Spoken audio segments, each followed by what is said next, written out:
Affaire subordination des témoins à la Cour pénale internationale, le mouvement de libération du Congo a tenu à éclairer l'opinion sur le nouveau feuilleton Jean-Pierre Bemba Gombo et consorts dans le procès qui oppose ce leader politique à la procureure de la CPI Fatou Bensouda. Pour ce parti de l'opposition, il s'agit tout simplement d'un complot contre plutôt son président.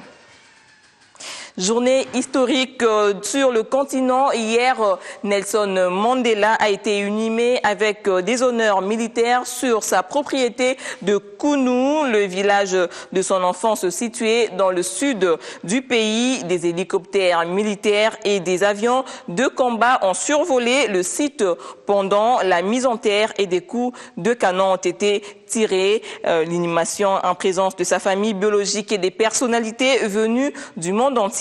Cette inhumation dans une relative intimité fait suite aux obsèques de l'État, l'icône mondiale célébrée plus tôt dans la matinée, toujours à Kounou en présence de quelques 4500 personnes. Une cérémonie diffusée en direct à la télévision et retransmise sur des grands installés dans tout le pays. Le président sud-africain Jacob Zuma s'est levé quand le cercueil de son illustre prédécesseur est descendu dans la tombe. Sa veuve Graça Machel et son ex-femme Winnie Mandela sont en revanche restées assises sous une tente blanche dressée pour l'occasion.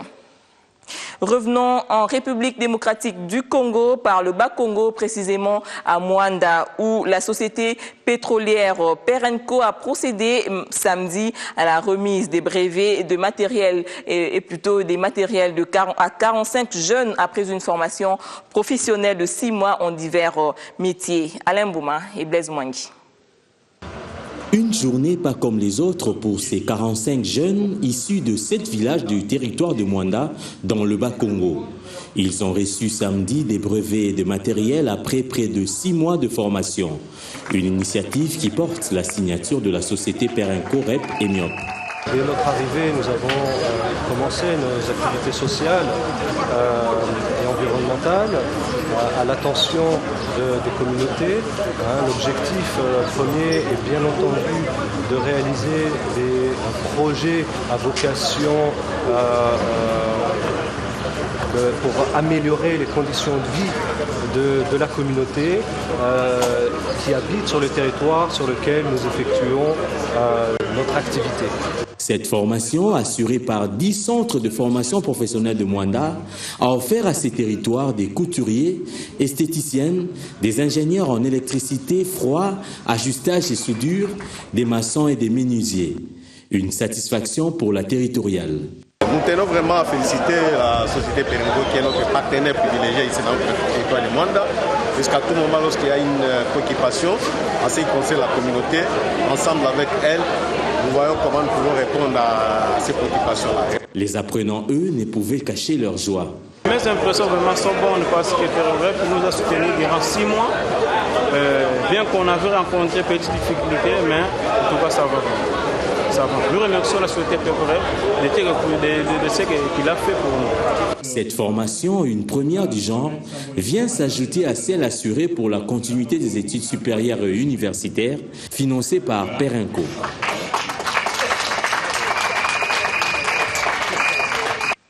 Tentant de découvrir comment des confrères ont appréhendé l'actualité en ce début de semaine à travers les lignes. Après les déclarations de Nairobi, le phare appelle la RDC à la vigilance. L'acte posé par Raymond Tshibanda au nom de la République démocratique du Congo est de haute portée politique et diplomatique dans la mesure où la communauté internationale l'appréhende comme un accord entre les parties conclu sous sa haute surveillance. Il ne s'agit plus d'une simple déclaration comme le laisse croire le terme, mais d'une sorte de traité international qui devrait appeler un comportement conséquent par rapport aux textes nationaux. Sa violation éventuelle par l'une des parties pourrait être lourde de conséquences. Le guide cite le capitaine, le tout-puissant Mazembe Trésor Mputu qui a rejoint l'équipe en 2003 et qui est resté au Katanga pendant 10 ans malgré plusieurs opportunités. Mais aujourd'hui, l'international congolais n'exclut pas de partir ni même de ne pas participer au CHAN Afrique du Sud 2014 avec les léopards locaux. En sport, Mazembe a clôturé en beauté la phase allée du championnat de la Ligue nationale de football. Les Badiangwena ont battu le cercle sportif Nika de Kisangani par 1-0 dans leurs propres installations de la commune de Kamalondo à Lubumbashi. Peu importe le résultat de la rencontre d'après-demain entre Saint-Éloi-Lupopo et Don Bosco, le tenant du titre de ce championnat d'élite de la RDC, c'est-à-dire Mazembe, termine en tête de son groupe A avec une défaite dans le groupe A sans défaite avec 19 points. Judo tenu du 21 au 24 novembre dernier au parking du Grand Hôtel Kinshasa, la 14e édition du championnat provincial de la capitale a vécu. Le président de cette entité nous dresse le bilan de la compétition. Le bilan de la 14e édition du championnat provincial du judo est plutôt positif, contrairement aux précédentes éditions. C'est le constat fait par le président de cette discipline sportive. Le bilan est vraiment positif parce que c'est la première fois que nous avons fait déplacer les gens pour le Grand Hôtel. Nous sommes habitués de travailler au Stadium des Martyrs. Comme c'est la première fois, c'était un ballon d'essai, nous avons réussi. Le bilan est vraiment positif. Je crois si vous... Donc vraiment, je suis très content de la 14e édition. Toutefois, les problèmes, il n'en manque pas, mais les patrons du judo de Kinshasa promettent davantage de travailler pour des meilleurs rendements. La grande difficulté, c'est que nous manquons de sponsors. Nous n'avons pas un sponsor pour nous soutenir. Sans sponsor, c'est vraiment difficile. Nous vivons avec la cotisation des membres. On n'a pas quelqu'un à l'extérieur qui vient nous aider. La 15e édition, nous allons faire mieux avec l'aide des médias, faire beaucoup de plus. Vous voyez, c'était quand nous avons trouvé le directeur, il nous a dit que nous avons seulement de la date du 21 au 29. Si vous êtes d'accord, nous avons dit il faut sauter sur l'occasion, essayer un peu de programmer des compétitions à le Grand Hôtel et nous l'avons fait. Bon, je crois que l'année prochaine, on fera encore mieux. Après le championnat provincial, place à présent au championnat national qui s'éteindra du 17 au 22 décembre prochain au Sud Kivu. Le complexe Omnisport des Martyrs sera fermé dès ce vendredi au public pour des travaux de réhabilitation. C'est son administrateur gérant qui a livré cette information. Mwamba Mouchikanke est au micro de Constantin Tamboué. Il y a eu les soucis dans un premier temps du gouvernement congolais de réhabiliter ces stades. Pourquoi? C'est un bijou et puis un autre motif s'est ajouté, celui d'organisation du championnat africain de moins de 23 ans. Alors tous ces éléments-là ont milité à ce que le gouvernement congolais puisse mobiliser beaucoup de fonds pour la réhabilitation du stade. Ce que nous allons vous dire est que le stade sera fermé. Ça, c'est la règle et c'est ça même le principe. Quant à ce qui concerne les exceptions, ça relève du pouvoir discrétionnaire de l'administration, du ministère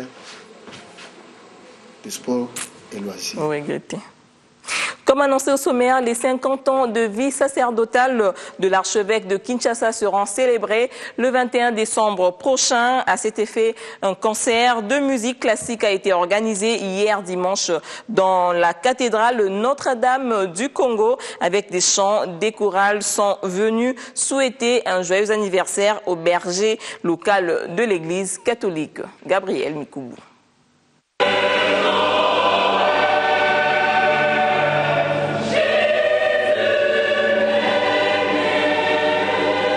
C'est sur ces différents styles musicaux qu'a été célébré les 50 ans d'anniversaire de vie sacerdotale du cardinal Laurent Mosengo Passigna. ambiance festive qui a connu la participation de plusieurs chorales venues de plusieurs paroisses de Kinshasa. Familles, fidèles, amis et connaissances, par leur présence, ont su apporter le sourire au prélat catholique.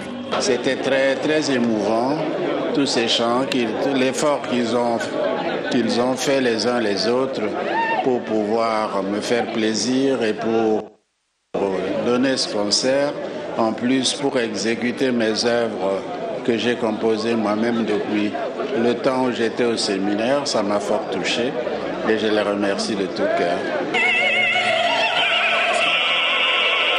5 morceaux de musique composés par l'archevêque ont été également joués. Les organisateurs de ce concert se réjouissent. Et maintenant, nous sommes donc, comme je le disais au début, en train de chuter par cette grande activité culturelle qui était ce concert classique,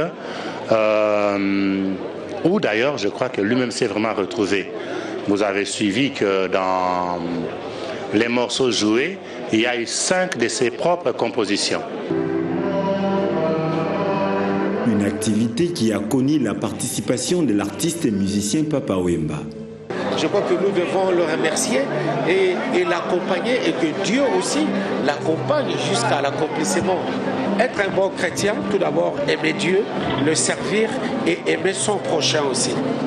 Notons que cette célébration a connu le soutien de la société des télécommunications Orange qui a accompagné le cinquantenaire de celui qui a été ordonné évêque depuis 1980 et qui a assumé plusieurs postes dans l'église et dans le pays. Fêter l'anniversaire change avec Orange, la vie change avec Orange.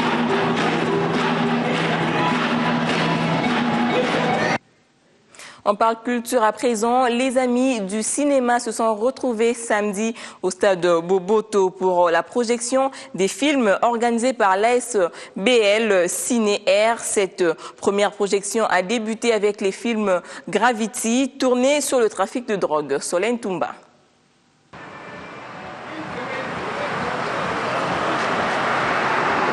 C'est un ciné en plein air au stade Boboto de la commune de la Gombe qui Ciné a entamé ses séries de projections de films à travers la ville de Kinshasa. La projection a débuté avec les films Graffiti à la grande satisfaction du public. Un film basé sur les trafics de drogue est une leçon pour les amoureux du cinéma. J'ai trouvé que c'était magnifique. C'est un film de drogue, et trucs là. C'était bien quand même. Je connais déjà ce film. C'est un film que j'avais regardé quand j'étais au Liban. Un très beau film. J'ai vraiment aimé ce film. Ouais. C'est vrai qu'il y a le mauvais côté, mais il est en train de prêcher par rapport à ça. Il a risqué, dans le film, on a montré qu'il a risqué la mort à cause de ça. C'est à chacun de tirer les leçons par rapport à ce qu'il fait. Prévu tous les samedis à partir de 18h, les prix des billets fixés entre 7 et 15 $ et la prévente à 5 $ chez Orange. Je sais pas. Un reportage de Solène Toumba rendu par Christian Elongo. Fin de ce journal. Merci de rester branché sur B1 Télévision.